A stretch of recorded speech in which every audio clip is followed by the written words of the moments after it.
Hey everyone, it's Paul Therond here, and I thought I'd quickly give you a quick demonstration of this plugin for WordPress called Visual Composer. Now, I will be honest with you, I'm a little bit torn at the moment between this plugin, Visual Composer, and another plugin by a man by the name of Shane Malach called Thrive Content Builder. Now, Visual Composer makes a very compelling argument about, how can 500,000 people be wrong? This particular plugin is definitely the most popular of the page building plugins for WordPress. So I thought, well, let me take you on the inside and actually show you how it works, and then in my next video I will then demonstrate Thrive Content Builder. I guess, as is always the case of these plugins, Visual Composer has quite a few elements going for it compared to Thrive Content Builder, but the same can be said about Thrive Content Builder, about some of the extra features and things that you can do with that particular plugin. But I'll explain more as I go through this demonstration. So I'm on one of my websites over here, imdiscountcodes.com. It is a coupon website for the internet marketing niche. And as you can see, I'm in WordPress. I am busy editing this Market Samurai promo code here. And here are the buttons for Visual Composer. So we've got the back-end editor and we have got the front-end editor. So I'll quickly just show you both of them over here. So if I click front-end, it basically loads your website so you can see exactly how, the blocks that you are building, how it is looking in your design. So here it's just busy loading. It's busy loading my page. So here is the post. This is how it looks. So when people visit my website, this is how it is going to look. And then you see over here, as I hover over the text, it gives me these options over here. For example, to delete this whole block of text and to make changes. So if I click the little edit button over here, it then pops this up over here. Okay, design options. No, that's not what I'm looking for. I'm looking. Okay, you see. Let me quickly show this to you. So what this was editing the properties for this whole block, but you see over here the text block. This is actually where I needed to click if I wanted to make changes to the text. But this makes changes in terms of being able to move the whole column or the whole block of text down or delete it, etc. But then actually editing some of the elements in here, you have to click over here. So I guess that's maybe from a usability point of view could be a little bit confusing, but you quickly learn around these plugins. So if I click this now, it should load up all the text, and there we are. So you see, this is the type of editor that we are quite used to seeing in WordPress. So we can still add media, images, links, bold, etc. And you see, here's all the text over here that we can now do whatever we want. And we can add little CSS animations. I'll quickly show that to you over here. So just watch this text over here where my point is. Now that I press save, and you see the little bounce effect there. So that's what that little CSS animation does. But I'm going to say no for now. Okay, and press close. Now, this is one of the good things about Visual Composer versus Thrive Content Builder is with Thrive Content Builder, if you have text over here, you actually you can't. All you can do with Thrive Content Builder is add stuff below the text. You see that just like the plus button over here, it's exactly the same as Thrive Content Builder, but you can't actually edit what was in the previous what you were working on previously in your WordPress post. So that has been a little bit of a niggle for me, that I've sometimes got a little bit annoyed with the plugin, and that is one of the benefits of Visual Composer, that even the work that you did, I'll just demonstrate it to you over here. So I'll just leave the page, because a lot of you will have a lot of posts and pages where you've got the default WordPress editor over here and you've typed out all the stuff over here, but you just want to be able to add, for example, like a button over here, below this headline over there, or add a picture using your new content editor. So with Visual Composer you can do that, but with Thrive Content Builder you can only add stuff below. So as I say, pros and cons on either side. Thrive Content Builder, it's really something that you would use for new content and building templates and that around that. but Visual Composer is a bit more flexible in that regard. Let me quickly show you the backend editor just while I'm on here. Okay, so we've got something called classic mode. Okay, yep.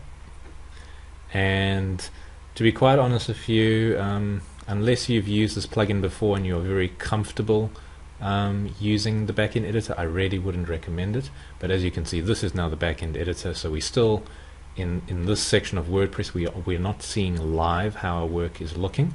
So you see here's a plus button over here, there's the same little edit button to be able to edit the text and stuff. And again, I made the same mistake. That's to edit the column, not to actually edit the text. You would hover over here to edit the text, and then you got your little plus button over here which loads up all of these options over here to use for Visual Composer. But I'm going to go back to the front end editor because I really would recommend that you use that. So let's go back.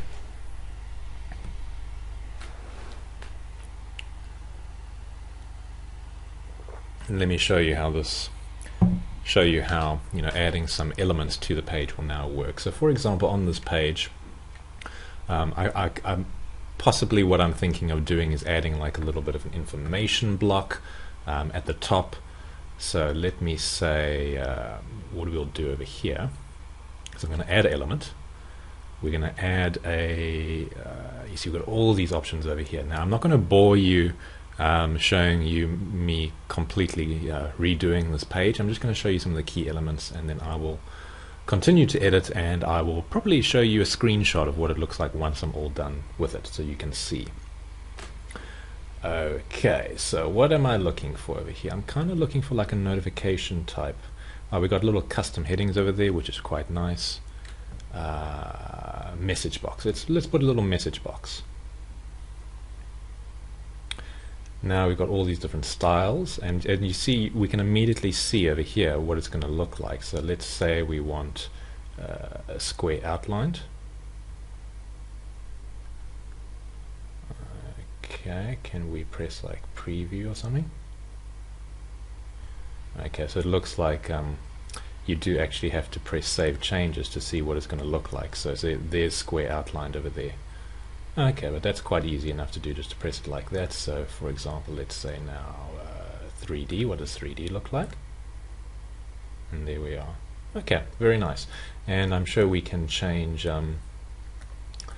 color schemes and stuff. We can add little animations. I might like a little animation over here, and press save and you'll see it now. See the little pop-up over there. And I find it strange that I can't change the color. Okay, you can change the color like this. I see. They've got different type of elements. Message box saved. Did you save the change? There we are. Okay. Now I think I'll stick with information. Let's save changes. Okay. So I'm going to type something over here, just at the top of the page. Before purchasing Market Samurai, make sure to check out this discount and bonus page. Just something very simple like that. Okay. I will bold this over here just for a little bit of SEO juice over there, and I'm going to save that now. Okay, and I will close that over there. And now what I want to do is I want to move this up. Okay, so you see this is now where I'm using the column setting, and let's see if I drop it over there. Maybe what I need to do is maybe I need to actually move this down for that to work better. Okay, let's see. I'm just trying to get this.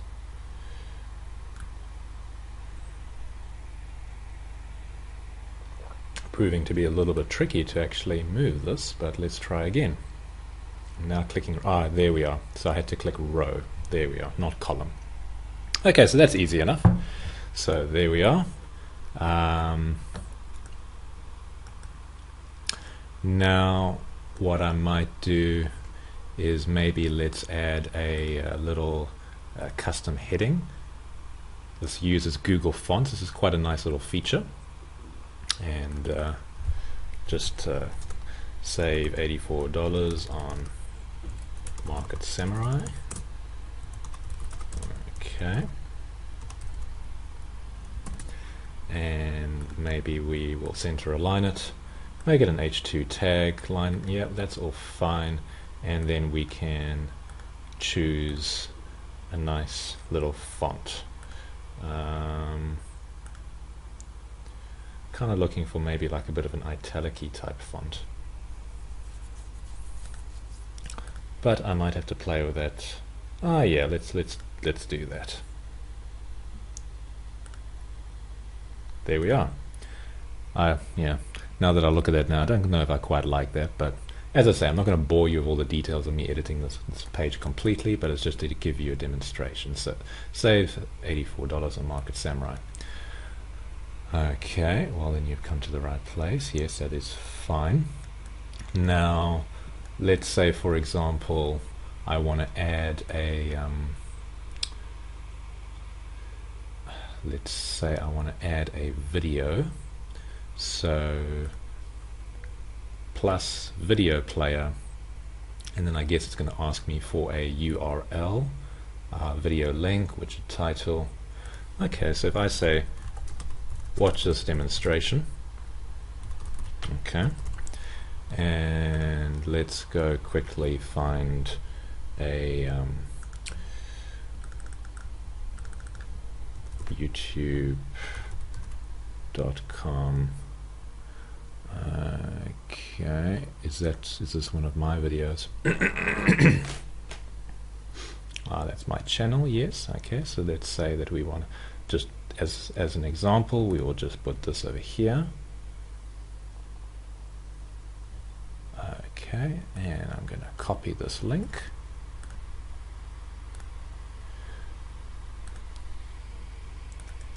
And let's see how it works. Save changes.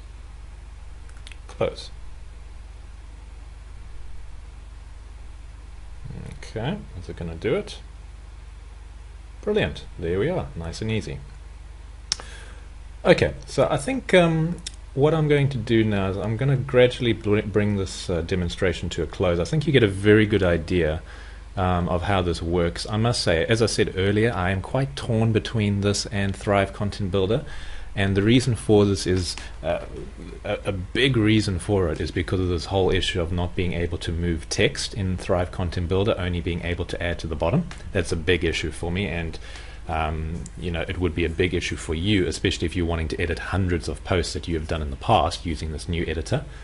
So that's quite a biggie. But there's also other elements where I sometimes feel that the design, the graphic design, and the editing options of this plugin might be a little bit more professional, a little bit more slick compared to Thrive Content Builder. But that really could just be a matter of taste and preference. But again, have a look. I will be recording a demonstration, an updated demonstration of Thrive Content Builder. I've done 2 reviews in the past of it. The first one did not go very well. It was a half-an-hour review of basically just stuff not working, because that's when the plugin was in beta. It was in beta testing phase, and just there were a lot of little niggles that just didn't work.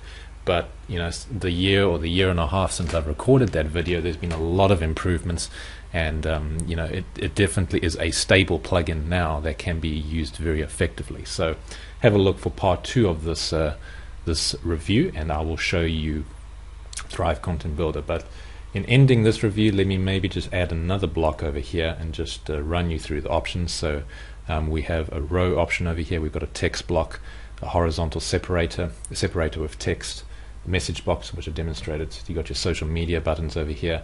FAQs, that's a great little feature in terms of you know, when you click, I guess I'll just quickly show it to you over here.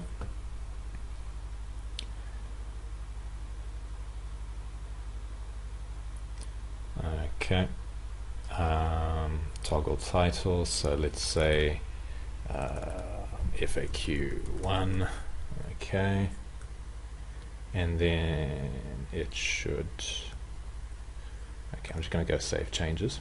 So what you would do is, now you see when you click that, it then opens up. So you see that's very nice in terms of being able to communicate a lot of information, like on an FAQ page, and being able to open and close it so that people can see the content that they want. And then all you do is you just have to create a duplicate of this. So for example, if you had 10 questions that you wanted to answer on this page, you would simply just click the copy button over here, and there we are. You just add till you have 10 questions over there, and then naturally you would just change the questions to what the question needs to be and add the answer in that section over there. So FAQ is a nice little feature. I'm going to delete that for now. Let me show you the rest. Single image, image gallery, image carousel, tabs, tour, accordion. Accordion is kind of similar to the FAQ. Post grid, post carousel, post slider, widgetized sidebar, so you can actually insert your sidebar into post, which is quite nice. Buttons, so yeah, let me show you a button quickly. Text on the button, you can change a color, you can have a little icon, you can make it nice and large or whatever, and I'm going to save changes so you can see what I just did over there. Okay, quite nice. Let's add another one. So button 2, what is different about button 2? Okay, so we got some much more colors over here, which is nice to see. Let's say sandy brown, and 3D size, let's say small. There you select your URL over there and save changes.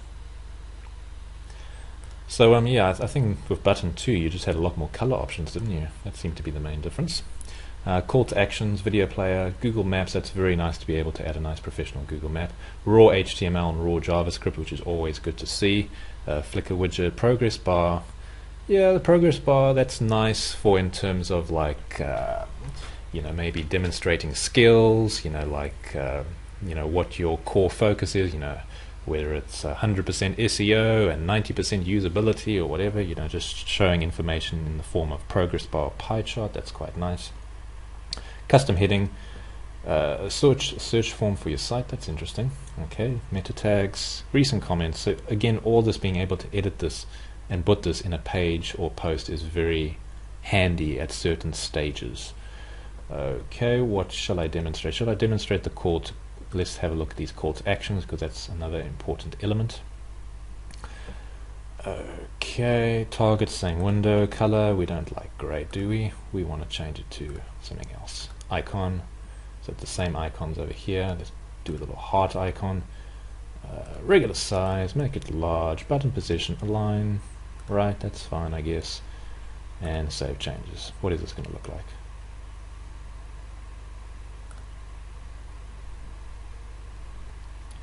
Did it do it? Let's edit. Okay. Save changes again. Okay. Don't know why it doesn't seem to be changing that button. Could just be a little glitch, but let's move on to the next button. So that was a call to action button 1. Let's have a look at button 2 and see what is the difference. Is it just simply a difference of colors again?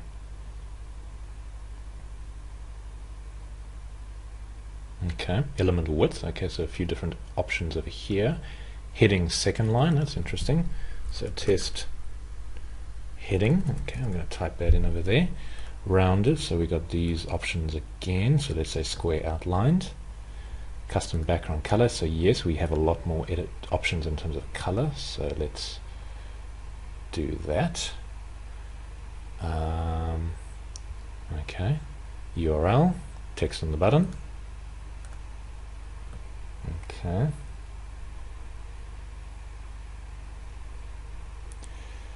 Very interesting. Say rounded, and let's save changes and see what this looks like. Close. So I don't know where the actual button is. I guess it's that whole thing, but just over here when I said text on the button, you see that option there? I'm just wondering where that went. So let's change it to like click here to get Market Samurai, for example. And we would, make it large, save changes. Okay, I'm not too sure what's going on over there, but let me show you some of the other features. In closing, Google Maps, I don't need to show that. You get the idea of that. Progress bar, pie chart. Let's have a look at the pie chart. Why not? Okay. So, we will call it pie chart. And pie value, pie label value. Enter measurement units. Okay. Input integer value for label. If empty, pie value will be used. It's a little bit confusing. I'm not too sure. I'm thinking, well, let's have like, 2 slices of the pie, 25 and 25, but I'm not too sure that's going to work. And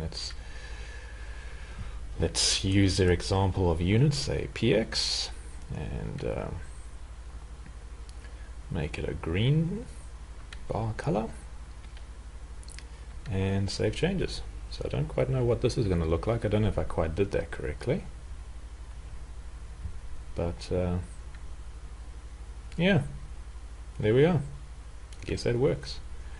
So if we wanted to add it 4 elements, we would just simply, I guess, maybe make this 100, and 25 goes into 104 times, so then you would then save changes. But like, I just wonder how do I add the values for each of the elements? Anyway, I'm rambling on here. This is just to quickly demonstrate it to you. So let's click close. That doesn't seem to have done what I wanted to do. Pie value, pie label value. Okay. I guess I just got to play around a bit more with that to see exactly how that works, but you get the idea of what it does. Okay, so I'm going to bring this demonstration to an end. I like Visual Composer a lot. I haven't really been using it as much on my other website, paultherond.com, as probably what I should have been. But just actually, even as I'm recording this demonstration right now, I'm thinking to myself, I might exclusively use Visual Composer on this website, imdiscountcodes.com, whilst because I've got both plugins on my other website too, but I've been testing Thrive Content Builder a lot more recently than Visual Composer, just because I have been very impressed with the plugins and the level of support and effort that Shane Malach puts into his previous plugins, and Thrive Content Builder really is no different. Like I say, when I first recorded the review for Thrive Content Builder, it was an absolute mess.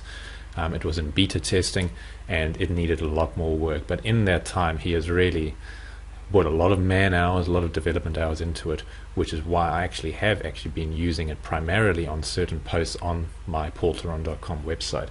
But as I say, Visual Composer, just as I'm using it now again, I think I might exclusively use it for this website until I make my final decision about which is going to be my absolute preference for a WordPress page builder. So make sure to tune in for part number 2, where I'll show you Thrive Content Builder. And if you notice my screen over here and you notice that little logo and you are in the know, you would know that this is something called lead pages. Now, lead pages is something that I need to do a review of in the future too. It is arguably the absolute best solution if you're wanting to quickly build a website business, landing page, squeeze page for your business, and quickly start getting results and start getting money in the bank. All the top internet marketers are using this. It is not WordPress specific. You can use it whether you use WordPress, Joomla, or anything else, so that's another good thing about it. But Visual Composer and Thrive Content Builder are excellent solutions for editing posts and pages in WordPress, but they definitely do not compare to the ability to create landing pages very quick, or squeeze pages very quick, or any other type of page like webinar sign up pages, etc., which lead pages absolutely shines on those areas. So it's not really directly relevant to this particular review of WordPress post builders and page builders, but I might also include that as a part 3 just to show you other options that are available to you in terms of building very professional sales funnels for your business. Okay, so there you have it, guys. If you have any questions or comments, just let me know in the comments section below and I'll gladly answer them for you. But as I say, I'm Impressive Visual Composer, and for the money that you have to pay, which is, I believe, just over $20, it really is quite a no-brainer in terms of just taking your WordPress editing to a whole new level. Okay, bye-bye.